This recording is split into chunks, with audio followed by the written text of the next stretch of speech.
حضرت خواجہ حسن بصری رضی اللہ تعالیٰ عنہ یہ حضرت علی کے شاگرد ہیں، مولا علی شیر خدا کے شاگرد ہیں.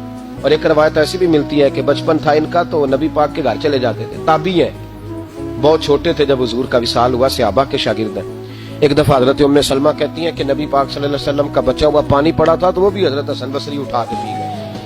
یعنی حضور علیہ السلام کا جھوٹا پینے کا بھی اللہ نے انہیں لعاب دہن شدہ پینے کا بھی بڑے صاحب بصیرت تھے. ایک بہت مالدار 30 سال کا نوجوان آ گیا، عبد الواحد زید. حضور میں نے مرید ہونا ہے. آپ نے فرمایا تو میرا بھائی بن جا، مجھ سے دین سیکھ، مرید ہو کے کیا کرے گا؟ کہنے لگا حضور میں باریکی تک پہنچ گیا ہوں، بھائی تو شریک ہوتے ہیں، تو مجھے بھائی نہ بنائے، مجھے غلام بنائے. تابع داری وہی کر سکتا ہے جو غلامی کرے. بھائی تو شریک ہوتے ہیں، وہ تو مقابلہ کرتے ہیں، غلام بنائے. حضرت حسن بصری، حضرت عبد الواحد بن زید رحمۃ اللہ علیہ فرماتے ہیں میں کروڑ پتی تھا، ہیرے جواہرات کا ٹھکانہ ہی نہیں تھا. تو حضرت حسن بصری رحمۃ اللہ علیہ فرمانے لگے تیرا میرا سٹیٹس ایک نہیں، تو میرا غلام کیسے بنے گا؟ تیرے گھر میں تو خود 20 غلام ہیں، تیرا میرا سٹیٹس نہیں. میں غریب آدمی ہوں، ایک وقت کھا لیتا ہوں، 2 وقت بھوک کاٹ لیتا ہوں، تو شہزادہ ہے، سٹیٹس نہیں بنے گا. عبد الواحد بن زید گھر گئے، اپنے غلاموں کو کھڑے کھڑے آزاد کر دیا، رشتہ داروں کی لسٹ بنائی، سب کو دعوت کھلائی، جو گھر کے اندر مال دولت تھا ان میں بانٹ دیا، باقی پڑوسیوں کو دے دیا.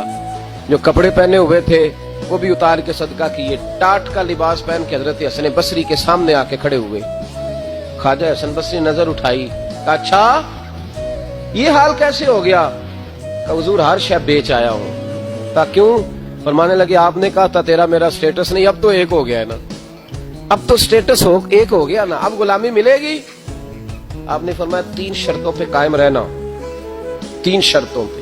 ایک، اللہ والوں پہ زندگی میں اعتراض نہ کرنا، کبھی رب اللہ تعالیٰ کے بندوں پر اعتراض، کوئی چیز نظر آئے بھی تو شکوہ نہ کرنا، سمجھ لینا کہ میری نگاہ کی غلطی ہے.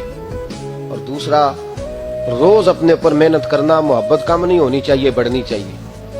اور تیسرا فرمایا مجھے کہنے کی ضرورت نہ پڑے، کہنے کی ضرورت، تجھے اشارہ سمجھ جانا چاہیے. عبد الواحد بن زید کہنے لگے حضور ملے گا کیا؟ آپ فرمانے لگے یہ تیرا مطالبہ بھی غلط ہے، وہ تو بعد کی بات ہے، ملتا کیا ہے. غلامی میں آ گئے. فرماتے ہیں 30 سال نوکری کی حضرت کی، 30 سال. لوگ کہنے لگے بابا پھر ملا کیا؟ فرمانے لگے تم نے بھی مطالبہ غلط کیا ہے، یہی تو میں کر بیٹھا تھا. کہا ملا کیا؟ آپ فرمانے لگے میرا اس وقت حال یہ ہے کہ لوگ دعا کر کے رب سے لیتے ہیں، میں دعا نہیں کرتا، ابھی میں سوچتا بھی پورا نہیں، میرا رب وہ چیز پہلے مجھے عطا فرما دیتا ہے. بغداد کے لوگ کہتے ہیں بغداد میں قحط پڑ گیا، بارش نہیں ہوتی تھی، بارش نہیں ہوتی تھی. کٹھے ہو کے سارے گئے، آپ بغداد آئے ہوئے تھے، کٹھے ہو کے لوگ گئے.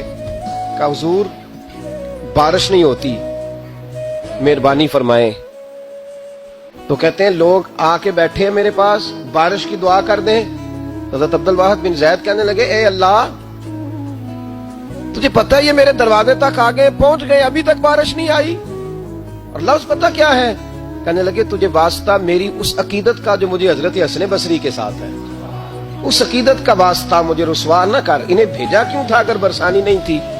دعا دیکھیں، محبت کے رنگ میں دعا ہو رہی ہے، واسطہ بھی محبت کا دیا جا رہا ہے. بغداد کے لوگ کہتے ہیں بس حضرت کے جملے بھی پورے نہیں ہوئے، رب کریم نے بارش عطا فرما دی.